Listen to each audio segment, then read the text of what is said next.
கணேசன் தான். கல்யாணி ராகம் தவ புதல்ல அந்த பாட்டு பாடுற கல்யாணி ராகம்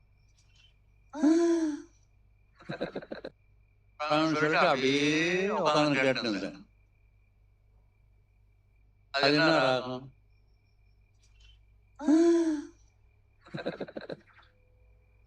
தியான பட ஒரு அழகான ராகம். அது கல்யாணி ராகம். அதுவும் சிவாஜி கணேசன் தான். கல்யாணி ராகம் தவ புதல்ல அந்த பாட்டு பாடுறாரு. இசை கேட்டால் பூமி அசைந்தாடும், அது இறைவன் அருளாகும். ஏழாம் கலைகள் வானும் நிலவும் என்னுடன் விளையாடும் என்று நமது பாட்டு கலைஞர் டி.எம். சௌந்தரராஜன் கலைக்க, சிவாஜி கணேசன் சித்தார் வாசிக்க, அங்க நடிச்சவங்க யாருன்னா தெரியும். தன்னுடைய தங்கை உயிர் உழைக்க வேண்டும் என்று அந்த பாடலை சிவாஜி கணேசன் பாடு. கல்யாணி ராகத்துல நீங்கள் இது தியான பாடல பாடினீங்க.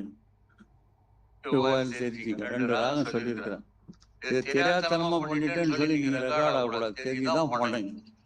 இது போன்ற ராகங்களை தேர்ந்தெடுத்துதான் திருப்பதி நீங்க பாடி மக்களுடைய மனசை அப்படியே கரைக்கணும். கரைத்து உருக்கி கடவுளுக்கு வழி ஆகணும். சில இடத்துல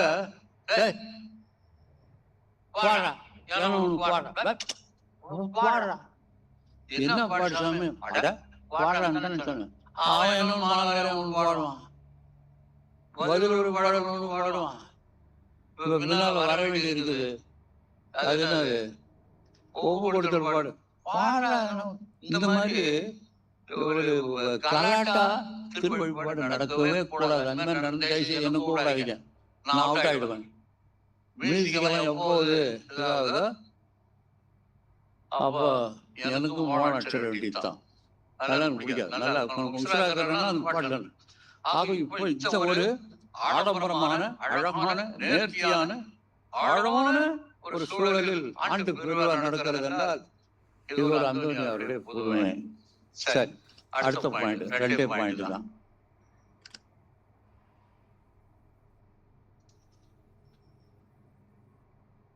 அந்தோனியாரை பற்றி இந்த வாரம் முழுவதும் நிறைய கேட்டிருப்பீங்க. ஆண்டு முழுக்க கேட்டுக்கொண்டு வருகிறீர்கள். நீங்க அவரை பற்றி சொல்லலாம். நம்முடைய அன்றாட வாழ்க்கைக்கு மிக அவசியமான பண்புகள்ல ஒண்ணு மன்னிப்பு. இதுதான் நம்ம எல்லாருக்கும் கஷ்டமானது. மன்னிப்பு, இனிப்பு, கசப்பு, தோர்வு இதெல்லாம் ஈஸி நமக்கு. மன்னிப்பு யார மன்னிக்கணும்? அதே எப்படி மன்னிச்சிடுறது?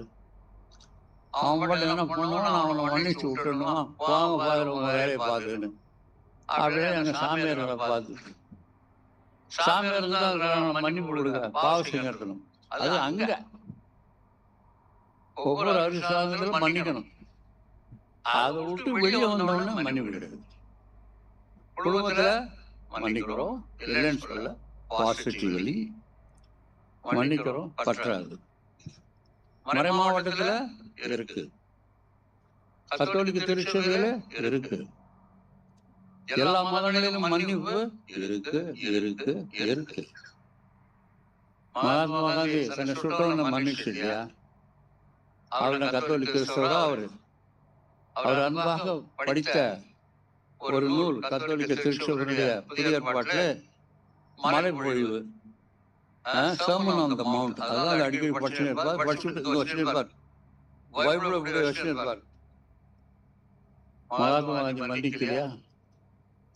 இந்தியர்களெல்லாம் சேர்ந்து 200 ஆண்டுகளாக நம்மை அடிமைப்படுத்தி வைத்தானே ஆங்கிலேயன், மன்னிக்கலையா?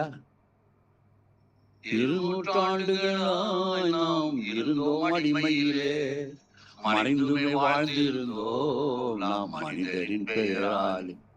அவர்களுக்கு அடிமையா இருந்தோமே, அவர்களை நாம் மன்னிக்கவில்லையா? மகாத்மா காந்தி அவர்களை மன்னித்து அவன் வழி அனுப்பிக்கலையா? அதற்கு முன்னால் எத்தனையோ ஆங்கிலேயருக்கு முன்னால் முகலாயர்கள் எவ்வளவு நன்மைகளை செய்தார்கள். முகலாயர்கள் பெரிய அரசர் அக்பர். அக்பர்னா பெரியவர்னு தான் அர்த்தம்.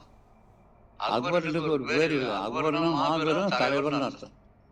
அவர் எவ்வளவு நன்மை செய்தார் அல்லவா, எல்லா மகனையும் ஒன்று சேர்த்தார் அல்லவா. அவர் எல்லோரையும் மன்னிக்கவில்லையா? மன்னித்தார்களே. அவர்கள் நிறைய உதாரணங்கள் நான் எடுத்து சொல்ல முடியும். மன்னிக்கிறார். இந்து சமயத்தவர் எத்தனையோ பேர் நம்மை இன்னும் அன்பு செய்து மன்னித்துக் கொண்டிருக்கிறார்கள். அவர்களை அஞ்ஞானி சொல்லுவேன், மன்னித்து விட்டார்களே. அவர்கள் வெவ்வேறு விதமாக நாம் அவர்கள் கூறு போட்டு விமர்சனம் செய்தவனை மன்னித்து விட்டார்களே, இன்னும் அவர்கள் மன்னித்துக் கொண்டிருக்கிறார்கள் எல்லோரும். ஆக இந்த அந்த ஒரு நாளிலே மன்னிப்பு என்கின்ற ஒரு ஒன்றை நாம் சற்று சிந்தித்து ஒரு உறுதிப்பாட்டை எடுத்து நம்ம வெளியே போக வேண்டும். அது உறுதிப்பாட்டை எடுக்கணும்னா சரி சரி இன்னைக்கு இங்கு அருளப்படுகின்ற அன்பு உணவை சாப்பிடாதீங்க, நாளைக்கு சாப்பிடும். மன்னிப்பு கொடுக்காத வீட்டில் நம்ம மன்னிக்கல, இன்னும் வருவோம் போவான் இருக்கு முழுமையாக நம்ம மன்னிக்கவில்லை. நம்முடைய அயலாரை மன்னிக்கவில்லை. ஏற்றத்தாழ்வுகள் சாதியின் கொடுமைகளை ஒரு சில பேர் நாம் இன்னும் மன்னிக்கவே இல்லை. இவ்வாறு மன்னிக்காத மக்களை மன்னிக்கின்ற திருமறையில நாம் உறுப்பினராக இருக்க என்ன தகுதி இருக்கிறது? நம்முடைய திருமறையே மன்னிப்புகள் தான் கல்வாரியிலே ஆரம்பித்தது. மன்னிக்கணும். யார் யார் மன்னிக்கணும் லிஸ்ட் போட்டுங்க, மன்னிக்கணும். நான் ரொம்ப பேர் மன்னிச்சிட்டேன். எனக்கு நிறைய பேர் துரோகம் பண்ணியிருக்கிறாங்க. எல்லாரையும் நான் மன்னிச்சிட்டேன். மன்னிச்சுட்டு தான் திருப்பதி கொண்டாடுகிறேன். மன்னிக்கணும். மன்னிக்காக இருக்கிறது ஒரு வியாதி. அதுக்குள்ளேயே ஒரு ஒரு கரவாம்பூச்சி மாதிரி ஒரு கேன்சர் மாதிரி வேலை செய்துட்டு இருக்கு. மன்னிச்சுட்டுங்க, சந்தோஷமா இருக்கு.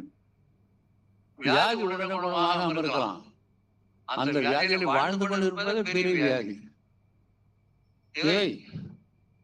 நமக்கு அந்தோனியார் நமக்கு ஒன்றும் அறியா இருக்கு. அவரை சாடாதவர்களா நல்லதுதான் செய்வாரு. அவர் எப்பவுமே சாடி கொண்டே இருப்பாங்க, கேவலம் பேசிக்கிட்டு இருப்பாங்க. எல்லாரும் மன்னிச்சிட்டார். ஒன்னே ஒண்ணு சொல்றேன், 10 இருக்கு, அதுல ஒன்னே ஒண்ணு சொல்றேன். அவருடைய ஒரு திருநூலை ஒரு செமினேரியன் படித்துக் கொண்டு வந்து திருட்டான். அவன் எதுக்கு திருடான்னா, அவனை ரெக்டர் சொல்லிட்டாரு, நீ இனிமே செமினரி வாழ்க்கைக்கு லாய்க்கில்ல, உனக்கு பக்தியும் வரமாட்டேங்குது, பாட்டும் வரமாட்டேங்குது, ஜெபம் வரமாட்டேங்குது, வீட்டுக்கு கிளம்பி சொல்லி அவனை கடிந்து கொண்டார் ரெக்டர். சரி ஏதாவது பண்ணி பார்ப்போம் அப்படின்னு சொல்லிட்டு அந்தோனியாருடைய ஒரு நூலை திருடி அதுல நல்லது இருக்கலாம் படிக்க ஆரம்பிச்சிட்டான். அவர் அந்தோனியார் தேடிங்கிறார். அவருக்கு சர்மன் நோட்ஸ் அதில் தான் இருக்கு. அப்புறம் கண்டுபிடிச்சிட்டாரு. அந்தோனியார் கண்டுபிடிக்க ரொம்ப நேரம் ஆகும், கண்டுபிடிச்சு கொடுத்தாரு. அப்புறம் அந்த சிறுவனை கூப்பிட்டு மன்னித்து, அவனே என்ன செய்யாது, இந்த புத்தகத்தை நீ வைத்துக்கொள், எப்ப திருப்பி கொடுக்கணும்னு ஆசைப்படுறே அப்போ கொடுத்து அவன்கிட்ட மன்னித்தார். அவருடைய புதுமைகளை விமர்சனம் செய்தார்கள், மன்னித்தார். ஒரு பெரிய ஒரு 33 வயசு தான் அவரு. அந்த 33 வயசுல எல்லா பட்டத்தையும் அவர் வாங்கிட்டு நம்மை விட்டு பிரிந்தார். ஆனால் இன்னும் நம்மை விட்டு பிரியாமல் இருந்தார்கள், மன்னித்தார். ஒரு பெரிய மகான், ஒரு 33 வயசு தான் அவரு. அந்த 33 வயசுல எல்லா பட்டத்தையும் அவர் வாங்கிட்டு நம்மை விட்டு பிரிந்தார். ஆனால் இன்னும் நம்மை விட்டு பிரியாமல் தன்னுடைய வாழ்க்கையை நமக்கு ஒரு மேலொரு சித்தமாக வாழ்ந்து கொண்டிருக்கிறார் புனித அந்தோனியார். மன்னிக்காத மனுஷனே இல்லை அப்படின்றது ஒரு சின்ன பாட்டு, சின்னதுதான். என் பேரே சின்னவன், பெருசா பாடின மதத்தினராக இருக்கவே கூடாது. மன்னிக்கணும். ஏன்னா நம்ம மன்னிப்பு சூழ்நிலையில் தான் வாழணும். சாப்பா கொடுவா, சும்மா சாப்பா மட்டும் கொடு, வேற ஒண்ணும் வேணாம். சாப்பா அவ்வளவுதான். சாப்பா வேற ஒண்ணும் கிடையாது. சாப்பா பாட்டை அப்படி கேட்குறீங்களா? சாமியார்கிட்ட கொடுத்துட்டு போறேன், காப்பி எடுத்து வச்சுக்கல. இது பாடினவர் ஒரு கிறிஸ்தவர் அல்ல, இது பாட்டை கட்டினவர் ஒரு கிறிஸ்தவர். என்னுடைய அக்கா மகன் ஜான் பிரிட்டோ ப்ரொஃபஸர், அவர் கட்டுது. பாடினது கிருஷ்ணராஜ். நம்ம பாட்டெல்லாம் நிறைய பாடியிருக்காரு. அவர் பாடினது இப்போ அவரால் நம்ம பாடி காட்ட போறோம். கவனிக்கிறீங்களா? பாடுங்கன்னு சொல்றவங்க கத்துக்கு சில பேர் அரை தூக்கம் போட்டுட்டு பாடினாரு. சரி.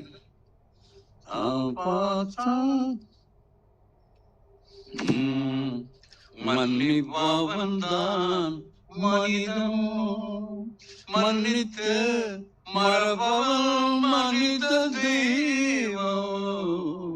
மன்னிப்பவன் தான் மனிதன், மன்னித்து மறப்பவன் புனித தெய்வம்.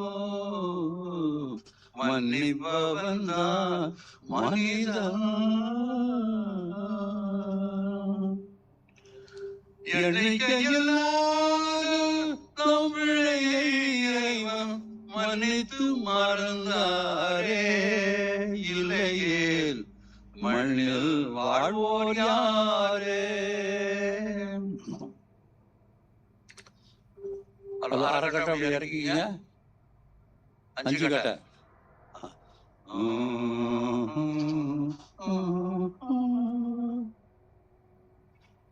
சுந்தர மலைகளை சுட்டரித்த நெருப்பை மன்னித்து மறந்து விட்டோம். நம் சொந்தங்களை சொத்துக்களை கொண்டு போன கொடும் சுனாமியை மறந்து விட்டோம்.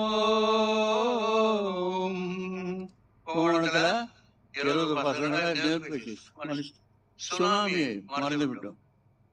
எந்த மனிதன் குற்றம் புரியவில்லை இங்கு, மன்னிப்பு இல்லையே மறுவாழ்வில்லையே.